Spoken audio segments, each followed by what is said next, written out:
किराएदार बेटा। उठ जा नालायक, सुबह के 8 बजने को है। तुझे एग्जाम नहीं देना क्या? थोड़ी देर और सोने दीजिए ना पापा। तू उठता या फिर मैं तेरे ऊपर पानी फेंकूं?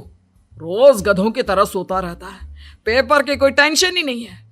और एक हमारा समय था जब हम पेपर में फेल होने के डर से रात भर पढ़ा करते थे, सो ही नहीं पाते थे।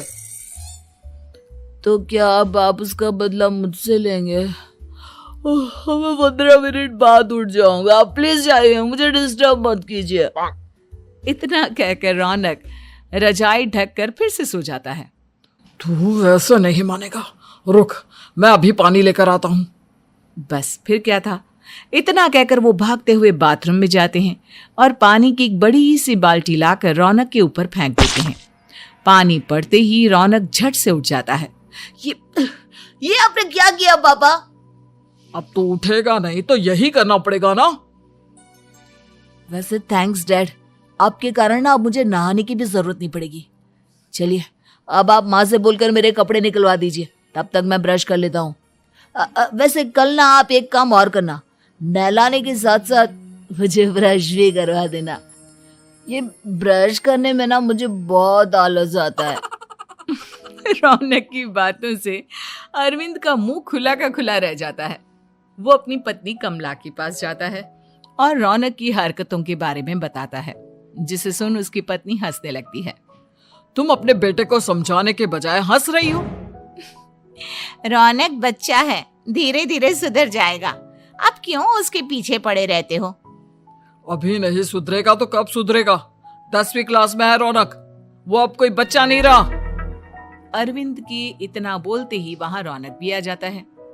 क्या डैड, मैंने आपको एक काम दिया था, वो भी नहीं हुआ आपसे। अरे क्या हुआ बेटा? माँ, मैंने डैड से बोला था कि वो आपको बोलकर मेरे स्कूल की यूनिफॉर्म निकाल दे, लेकिन मेरे पीछे पड़ने के अलावा इनसे एक काम ढंग से नहीं होता। देख रही हो कमला, देख रही हो अपने लाडले को? अरे आप चुप रहिए जी।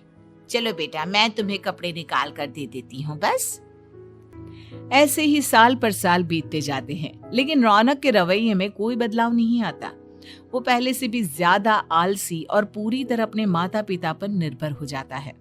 2 साल बाद पता नहीं कहाँ गायब रहता है पूरे दिन, अब तक तो आ जाना चाहिए था। अरे आप इतनी फिक्र क्यों कर रहे हैं उसकी? दोस्तों के साथ खेल रहा होगा, आ जाएगा अभी। ये कोई टाइम है खेलने का? 10 बजने वाले हैं, इतनी रात में कौन खेलता है? कमला कुछ कहती उससे पहले ही रौनक वहां आ जाता है। मम्मी जल्दी से खाना लगा दो, बहुत भूख लग रही है। तुम्हें तब तक खाना नहीं मिलेगा जब तक तुम बता नहीं देते कि इतनी रात गए कहां से आ रहे हो। ओ प्लीज डैड, अब आप एसी पे प्रद्युमन बनकर मेरे सर पर बंदूक लेकर मत बैठ जाना।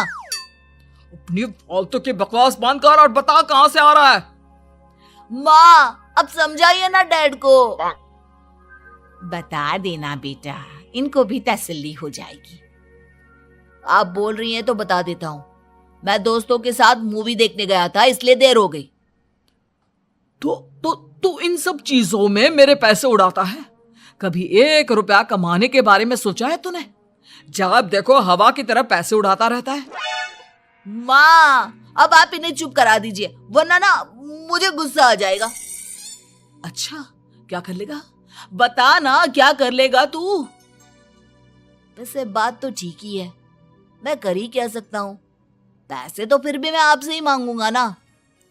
चलिए अब ये सब बात छोड़िए और मम्मी मेरे लिए खाना लगा दीजिए। अभी लगा देती हूँ बेटा। मैं बता रहा हूँ कमला, एक दिन ये ऐसे ही बिगड़ जाएगा। उफ़ो, आप क्यों इतना पीछे पड़े रहते हो मेरे बच्चे के? बात की बाद में देखेंगे, अभी आप शांति से उसे खाना खाने देंगे। अगले दिन डैडी मुझे 10,000 रुपए चाहिए। हाँ? अब इतने पैसे क्यों चाहिए तुझे? डैड आप बिना सवाल किए कभी पैसे नहीं दे सकते क्या? जब तक तू बताएगा नहीं तुझे पैसे भी नहीं मिलेंगे। अरे अब आप अपने बेटे को पैसे भी नहीं दे सकते? नालायक, तेरी उम्र के लोग नौकरी करते हैं और एक तू है जो नौकरी करने का नाम ही नहीं लेता कभी। आप लोगों के होते हुए भला मैं नौकरी क्यों करूं?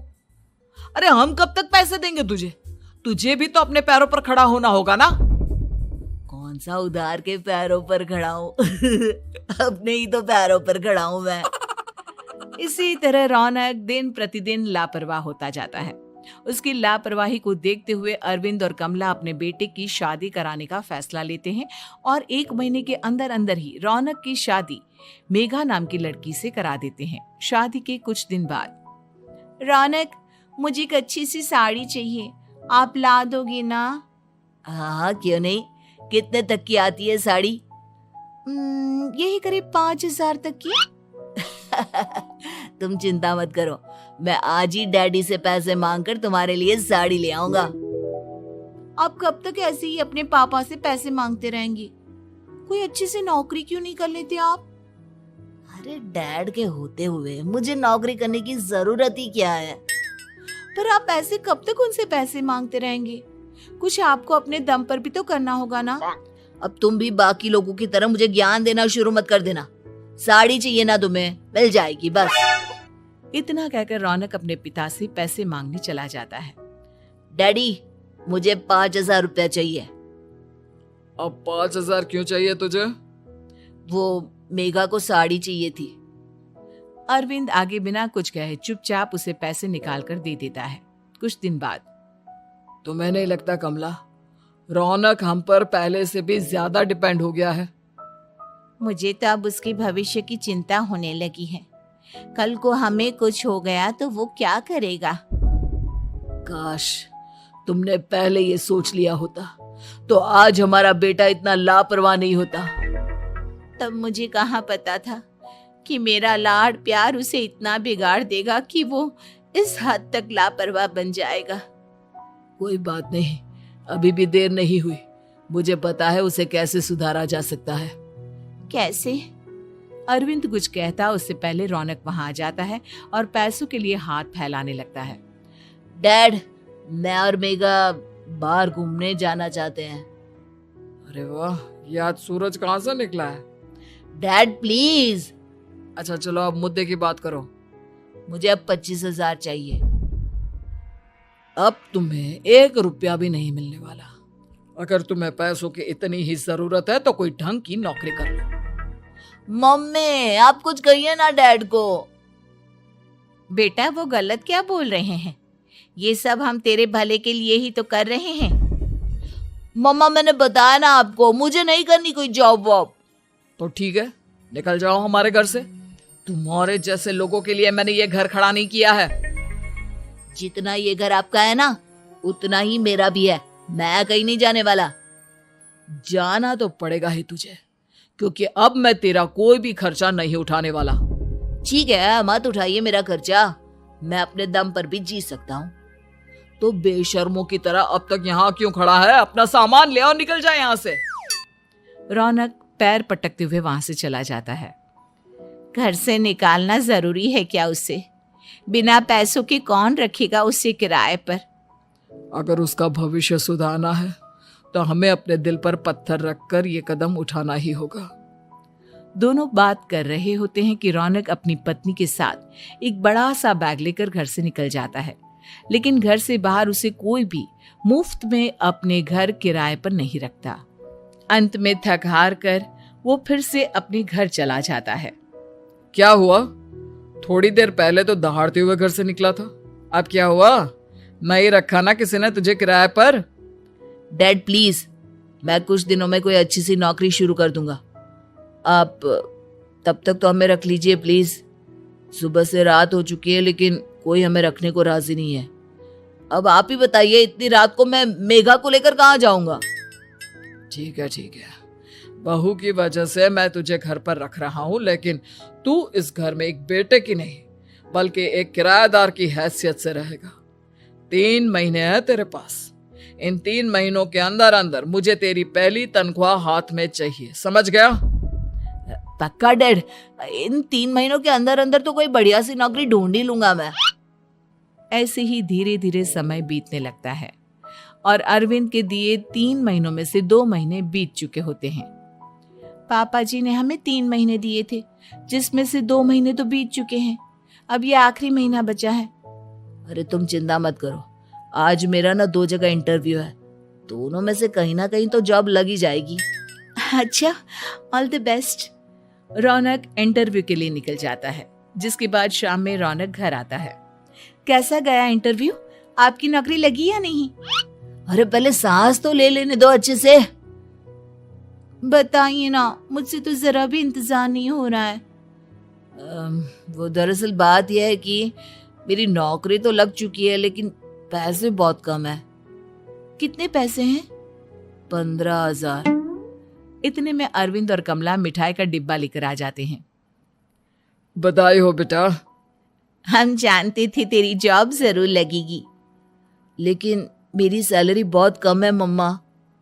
कम है तो क्या हुआ, धीरे धीरे बढ़ जाएगी।